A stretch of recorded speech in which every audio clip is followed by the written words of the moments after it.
All right, today we're going to break down a really simple, repeatable system for managing your risk.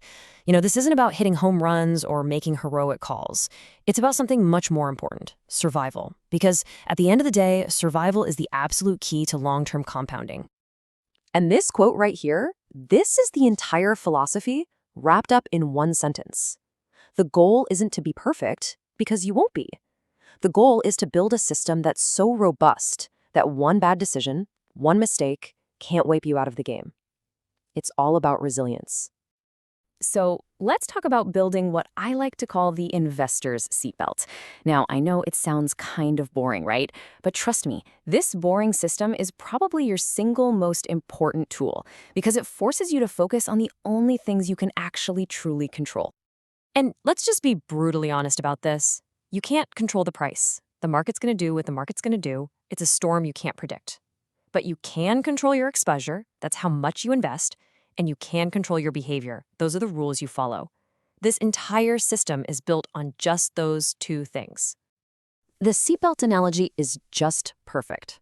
I mean, when's the last time you got genuinely excited about clicking your seatbelt? Probably never. It's boring. Until it's not. This system isn't for thrills. It's here to protect your hard-earned capital from a catastrophic loss so that your good ideas actually have the time they need to compound. Okay, so step one. This is the foundation of everything, and it happens before you even think about buying anything. You have to answer one simple question.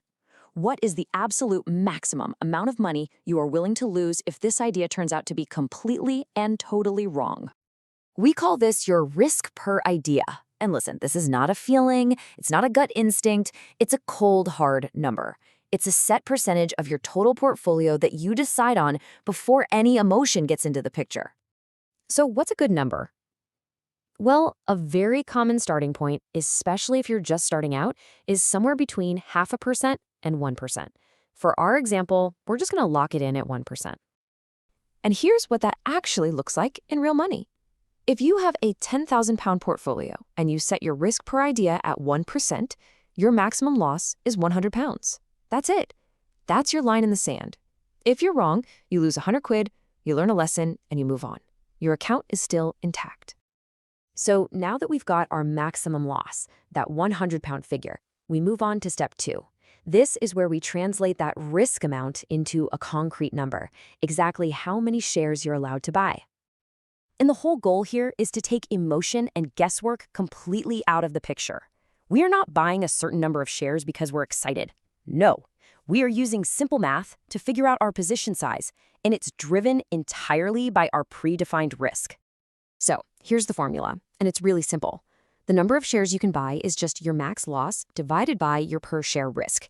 And what's per share risk? That's just the distance between the price you get in, your entry price, and the price where you admit you were wrong, your invalidation price. Let's plug some numbers in to make this crystal clear. Okay, our max loss is 100 pounds.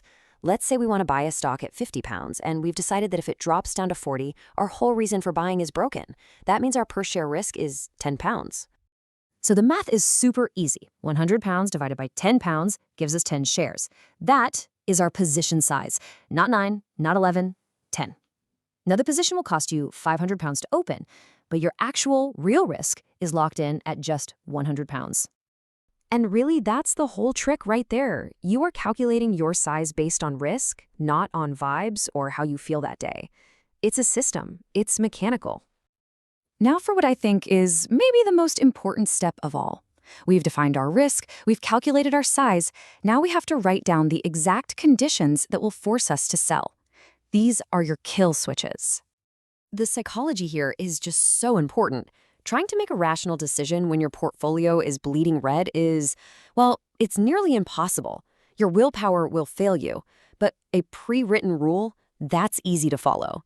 You're not making a tough decision in the heat of the moment. You're just executing a plan you made when you were calm and rational. So here are 5 types of exits you need to write down before you buy. And the key is, if any single one of these gets triggered, you sell, no hesitation. You've got things like a thesis breaker for when a key fact changes, a time stop if the stock just goes nowhere, and of course, the drawdown stop. That's our invalidation price.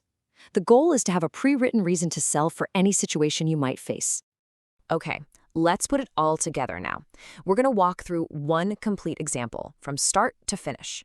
This is where you'll really see how elegantly all these different pieces fit together. So, imagine you've got a 20,000-pound portfolio. You decide to be a bit more conservative and set your risk per idea at 0.75%. That means your max loss is 150 pounds.